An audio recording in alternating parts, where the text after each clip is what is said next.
A strong earthquake shook western Turkey on Monday, causing at least 3 buildings that were damaged in a previous tremor to collapse, officials said. There were no immediate reports of casualties. According to Associated Press, the magnitude 6.1 quake was centered in the town of Sindirgi in Balikesir province, according to the Disaster and Emergency Management Agency, AFAD. It struck at 22:48 local time at a depth of 5.99 kilometers. The quake, which was followed by several aftershocks, was felt in Istanbul, and the nearby provinces of Bursa, Manisa, and Izmir. At least 3 unoccupied buildings and a 2-story shop collapsed in Sindirgi, Interior Minister Ali Yerlikaya said. The structures had already been damaged in a previous earthquake. 2 people were admitted to hospitals due to panic-related falls, the minister added. Sindirgi's district administrator Doğukan Koyuncu told the state-run Anadolu agency that no loss of life was identified, but assessment continues. Many people remained outdoors too afraid to return to their homes, Haberturk television reported. Sindirgi also was struck in August by a magnitude 6.1 earthquake, which killed 1 person and injured dozens of other people. Since then, the region around Balikesir had been hit by smaller shocks. Turkey sits on top of major fault lines, and earthquakes are frequent. In 2023, a magnitude 7.8 earthquake killed more than 53,000 people in Turkey and destroyed or damaged hundreds of thousands of buildings in 11 southern and southeastern provinces. Another 6,000 people were killed in the northern parts of neighboring Syria.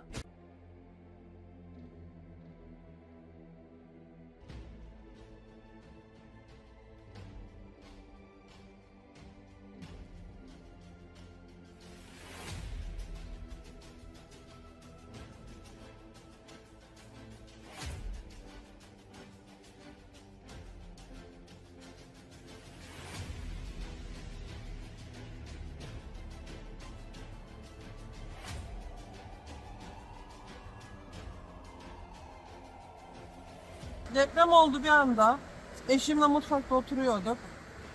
Bir sallantı oldu. Ne yaptığımızı bilemedik yani. Bir anda dışarı çıktık. Yağmur yağmaya başladı. Geldik pazar yerine.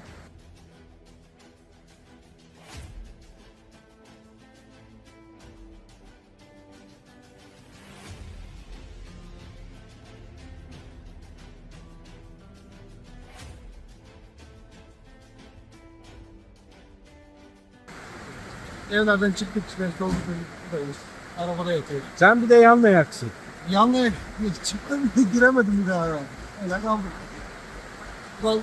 Sudan karşıya geçiyoruz işte. Çay çorba alıyoruz bu tarafta, ne yapalım. Şükür buna şükür.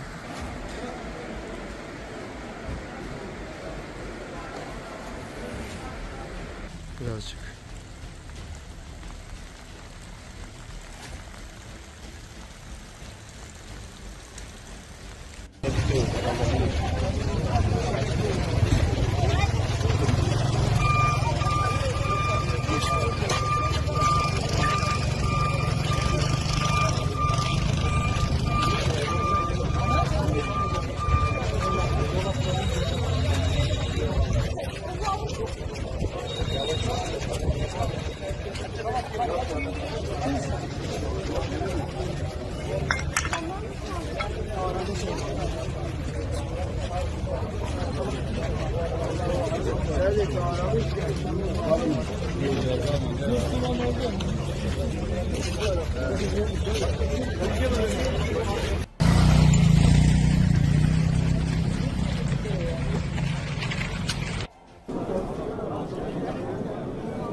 US Defense Secretary Pete Hegseth has ordered the Gerald R. Ford Carrier Strike Group and its accompanying aircraft to the waters around Central and South America a move that would likely add some 5,000 troops to the region and significant firepower designed to ratchet up pressure against the Venezuelan government. The strike group, which is currently operating near Croatia, would likely need at least several days, if not weeks, to arrive, suggesting that a military attack against Venezuela is not imminent. The move raises questions about Trump's pressure campaign aimed at getting Venezuela's president to step down. Trump recently threatened a direct attack on Venezuela. So far, the military has struck 10 alleged drug vessels in the region, including 8 of them near the coast of Venezuela. But all of those attacks have all been in international waters. Recall USS Gravely, a guided missile destroyer with US Marines on board, docked in Trinidad and Tobago's capital. The warship is in the Caribbean nation for a 4-day visit, which will include joint training with local defense forces. Venezuela has criticized the Caribbean nation of Trinidad and Tobago, which lies just off its coast, for conducting a joint military exercise with the United States and allowing a US warship to dock. Venezuela denounces the military provocation of Trinidad and Tobago, in coordination with the CIA, aimed at provoking a war in the Caribbean. Venezuelan President Nicolas Maduro's administration said in a statement, Trinidad and Tobago lies just 11 kilometers from Venezuela's coast, at its closest point. In the statement posted by Executive Vice President Delcy Rodriguez on her Telegram channel, Venezuela accused the island nation of acting as a military colony for the United States to conduct war across the Caribbean against Venezuela, against Colombia, and against all of South America. In this case, reports of the arrival in Venezuela of military transport aircraft linked to the Russian private military company Wagner suggest that Russia is plotting to draw the United States into its Ukraine, that is, to turn the operation to overthrow Nicolas Maduro into a protracted and costly conflict for Washington.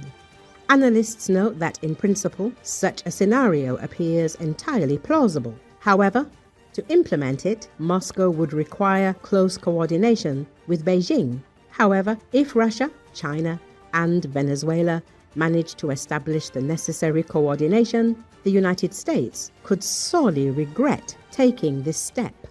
Analyzing the potential requirements for such an operation, experts emphasize the need for a large troop concentration, robust logistics, well-trained local security forces, long-term stable funding, and an adequate level of political coordination.